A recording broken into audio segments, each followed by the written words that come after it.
Olá, estudantes. Bom dia, boa tarde, boa noite.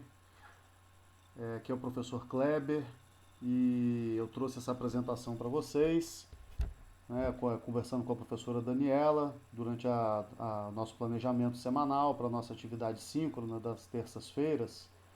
Nós achamos interessante trazer uma apresentação gravada dessa vez, nessa semana, para que a gente consiga potencializar um pouco o nosso tempo do encontro síncrono da terça-feira, dia 3 de novembro. Então, nós preparamos aqui alguns slides com dois temas que foram trabalhados na nossa sala virtual durante a quinta semana de atividades assíncronas, né, que são eles as relações ecológicas entre os seres vivos e os processos de sucessão ecológica nos ecossistemas. Então, vou fazer uma rápida apresentação aqui para vocês e vou deixar, né, essa apresentação gravada na plataforma, ali na abertura do nosso encontro síncrono da terça-feira, dia 3 de novembro. Ok? Então vamos lá. A gente começou as atividades assíncronas da semana 5 com o tema Relações Ecológicas. E aí a gente apresentou essa imagem, né, onde a gente consegue visualizar alguns seres vivos interagindo. Na natureza, é importante entender que na natureza, um organismo, um indivíduo, não consegue sobreviver por muito tempo se mantendo isolado dos demais. Todos os seres vivos, de uma forma ou de outra, dependem de estabelecer relações com outros seres vivos. Isso garante a sua sobrevivência, né? Relações que podem ser de vários tipos. A gente trouxe aqui, né, foi apresentado lá na plataforma também, os tipos básicos, a classificação básica dessas relações. Elas podem ser as intraespecíficas, que são aquelas que acontecem entre organismos da mesma espécie, e as interespecíficas, que são aquelas que acontecem entre organismos de espécies diferentes.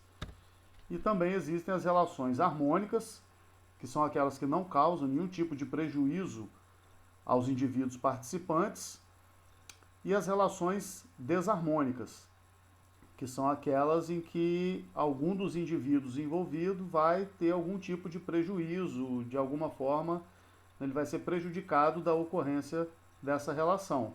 Em contrapartida, o outro organismo ele acaba sendo beneficiado dessa relação. Então, enquanto nas harmônicas não há prejuízo a ninguém, pode ser que algum ser vivo não tenha também benefício, mas pelo menos ele não tem prejuízo.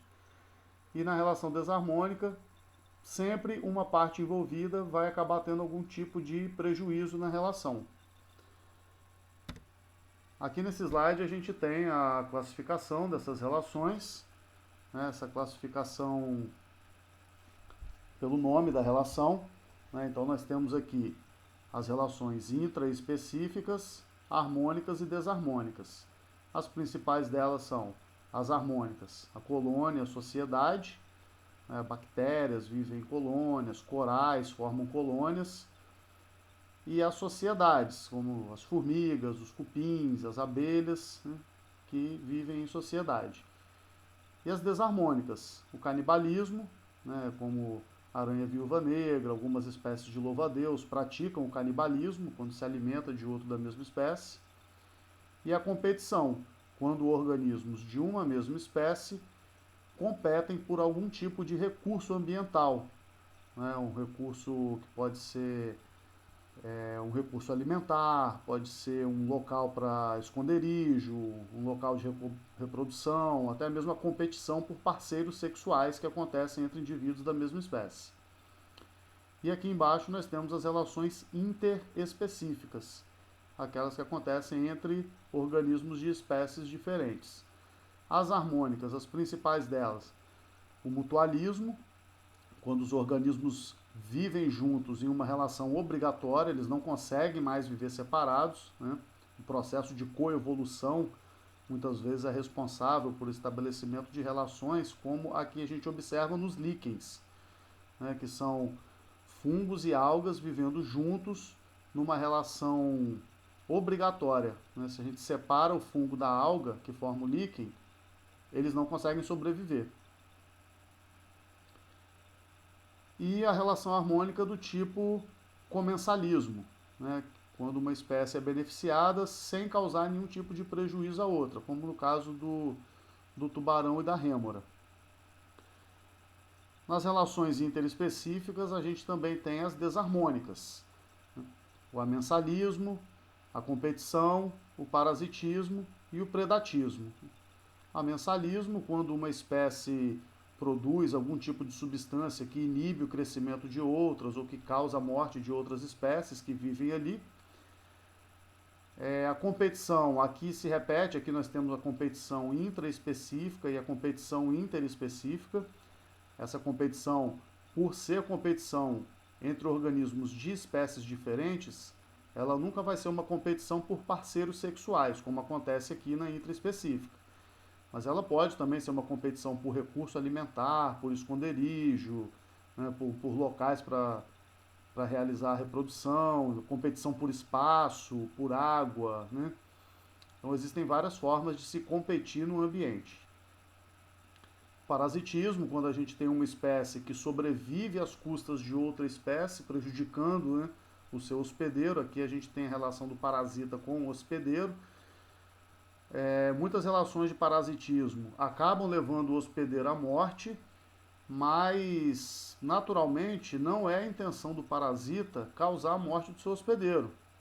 Os parasitas internos, principalmente, quando o hospedeiro morre, muitas vezes eles não conseguem sair do corpo do seu hospedeiro para conseguir entrar em um corpo de um outro hospedeiro. Eles acabam morrendo junto. Então não é a ideia do parasita matar o seu hospedeiro. Diferente da relação de predação, ou predatismo, né? Quando o predador mata a sua presa para assim poder se alimentar da sua presa, né? Então essas duas relações aqui, onde um é beneficiado, o outro é prejudicado da relação. Existem algumas variações desses termos, existem alguns termos que não aparecem aqui nesse slide, mas que aparecem comumente em livros didáticos, né, em videoaulas que vocês vão assistir, né, que é a protocooperação, o inquilinismo, né, o herbivorismo, o epifitismo, que são variações dentro dessa classificação básica aqui, né? A gente tem, por exemplo, aqui no mutualismo, a relação é obrigatória. Quando a relação não é obrigatória, quando os organismos conseguem sobreviver separados, eles vivem melhor juntos, mas eles conseguem sobreviver separados, a gente chama de protocooperação, né? O amensalismo tem um termo que é sinônimo, que é antibiose, né? E assim por diante. Então, né, com as leituras, né, e assistindo as videoaulas, vocês também vão ter contato com esses outros termos.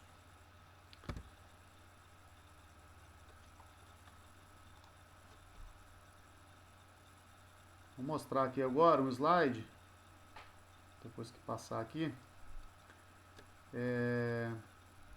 para a gente classificar aqui. Esse slide aqui, ele traz uma representação muito utilizada dentro desse tema de relações ecológicas, que é essa representação com um zero, com um sinal de positivo e um sinal de negativo. Para representar o zero, espécies cujo desenvolvimento não é afetado. Então, onde tem aqui o zero, né, é indiferente, ela não ganha nem perde da relação, né, aqui a gente considerando as espécies A e B reunidas e as espécies A e B separadas. O sinal de positivo representa o benefício da relação, a espécie que é beneficiada, e o sinal de negativo, a espécie que é prejudicada. Então é interessante analisar isso aqui com calma, né, para ver os benefícios e os prejuízos dessas relações ecológicas para os seres vivos. Eu queria destacar uma aqui que é a competição, né? Observem que as espécies A e B vivendo separadas, elas não têm o seu desenvolvimento afetado, certo? Então é indiferente, elas estão separadas. Se elas passam a se relacionar em uma competição, as duas espécies estão marcadas aqui nessa representação como desenvolvimento prejudicado. Ora, é razoável pensar que se as espécies separadas não têm prejuízo e as espécies se relacionando, as duas têm prejuízos, seria melhor que elas não se relacionassem. Porém, isso na natureza muitas vezes não é possível de acontecer. O que acontece na competição é que durante o processo de relação, as duas espécies acabam tendo que investir energia, acabam sofrendo algum tipo de lesão, quando envolve luta, né? Existe, né, um investimento em tempo para fazer essa relação também, e isso é considerado como um prejuízo para as duas espécies. Obviamente, aquela espécie A ou B que vencer a disputa na competição, ela terá um benefício futuro maior do que o prejuízo que ela acabou sofrendo durante o estabelecimento da relação. Então esse sinal de negativo aqui, ele é muito interpretativo, né? Porque seria mais óbvio pensar que seria melhor para elas que elas não competissem, seria indiferente para as duas. Mas aí também ninguém teria o benefício futuro, né, da vitória na competição, certo? Então tem que se, né, esses sinais aqui, esses símbolos, eles têm que ser bem analisados aí em cada relação. E aqui a gente, né, eu trouxe essa imagem aqui que representa, né, vários seres humanos aqui reunidos, né, de diversas etnias e, né, características diferentes, para a gente pensar um pouquinho qual que é o tipo de relação que a gente estabelece uns com os outros. É muito comum a gente ouvir o termo de sociedades humanas, né? Então a gente vive numa sociedade, porque nós somos todos da mesma espécie, então nós temos aqui uma relação intraespecífica, e como sociedade, a gente vive numa relação, viveria, né, numa relação harmônica. Porém, a nossa espécie não se relaciona apenas de natureza harmônica, como, né, outras sociedades aí, como as formigas, por exemplo, que estabelecem sociedade, né? Na nossa relação hoje, existem muitas interações desarmônicas entre os seres humanos também, né? Caracterizando aí o processo de competição, né, por vários fatores, por vários recursos, né? A gente hoje em dia, a gente não pode, né, dizer que a gente vive em sociedades apenas. A gente também vive em competição, né? Então são relações harmônicas e desarmônicas da nossa espécie. Falar um pouquinho sobre o processo de sucessão ecológica. A sucessão é um processo de colonização de um ambiente por novas comunidades biológicas. Nós podemos ter a sucessão primária, é aquela que acontece em ambientes ainda não habitados por nenhum tipo de ser vivo, né, uma rocha recém-formada, né, uma rocha vulcânica, né, ou dunas recém-formadas, né, pelo processo de movimentação da areia, pelo vento, né. Essas sucessões, quando acontecem em ambientes ainda não colonizados, é a chamada sucessão primária.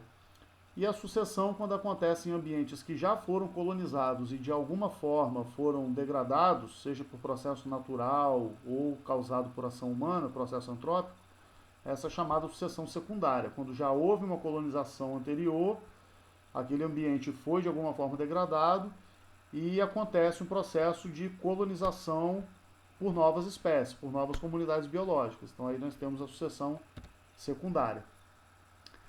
O processo de sucessão acontece por etapas. Então nós temos as comunidades pioneiras, são aquelas que primeiro se estabelecem em um determinado ambiente. Nessa sucessão secundária, dependendo do grau de interferência no ambiente que já era estabelecido, a sucessão pode não começar pelas comunidades pioneiras, ela já pode começar a partir aqui das comunidades séries ou comunidades intermediárias, né, que são comunidades que vão aumentando o grau de complexidade com o passar do tempo, vão aumentando o número de espécies. Não existe um número definido para comunidades séries, né, dependendo do tipo de ambiente, pode ser mais, pode ser menos, e elas vão desenvolvendo até chegar em uma comunidade clímax, que é aquela comunidade já em estabilidade, né, tendo uma alta diversidade biológica, um grande número de espécies, alta biomassa e uma comunidade que consegue se manter relativamente estável com o passar do tempo, certo? Então, destacar também que num processo de sucessão secundária, quando um ambiente natural é degradado e ele passa pelo processo de sucessão, essa comunidade clímax que vai se estabelecer no final da sucessão secundária não necessariamente contém as mesmas comunidades biológicas que haviam antes, né? Muitas vezes acontece que a diversidade biológica em uma comunidade clímax, após um processo de sucessão secundária, essa comunidade é formada por espécies diferentes daquelas que haviam antes, né? Então esse processo de regeneração tem essa característica também. Até porque podem acontecer eventos de extinção de espécies, né, em um determinado lugar, e depois aquela espécie não volta, ela vai ser substituída por outras espécies. Aqui nessa imagem, né, a gente consegue observar líquens, né, iniciando o processo de sucessão primária em uma rocha, né, em um ambiente que ainda não era colonizado. Essas comunidades pioneiras, elas são de organismos bem resistentes, né, organismos que conseguem sobreviver em condições inóspitas para a maioria dos seres vivos. E aí, com o passar do tempo, essa matéria orgânica vai se acumulando, essa rocha vai se degradando por ação biológica e vai formando uma base para o estabelecimento de novas comunidades. E aqui nessa imagem, né, a gente mostra aqui um fragmento, né, que foi desmatado e que, ficando aqui, ele pode ser levado ao processo de sucessão secundária, né, que é muito utilizado para a recuperação de áreas degradadas, de áreas desmatadas, como essa imagem aqui mostra. Aqui uma figura mostrando, né, o caminho. A gente começa sempre com as espécies pioneiras, que são as primeiras a colonizar um ambiente. Tem baixa diversidade biológica, baixa biomassa, né, um número pequeno de espécies consegue sobreviver nesses ambientes. Com o passar do tempo, eles vão estabelecendo condições ambientais diferentes, que permitem o estabelecimento de outras espécies, então a diversidade vai aumentando, a biomassa vai aumentando também. Passa por comunidades intermediárias, né, que são as comunidades séries, até que se estabeleça uma comunidade clímax relativamente estável com o passar do tempo, certo? O tempo que leva isso aqui para acontecer, até o estabelecimento de uma comunidade clímax, é diferente em cada situação, né? Pode levar, né, algumas dezenas de anos, dependendo do ambiente, dependendo da fase em que ela começa, ou pode levar centenas, até milhares de anos para se estabelecer uma comunidade clímax, né? Lembrando que isso também pode acontecer em ambientes aquáticos.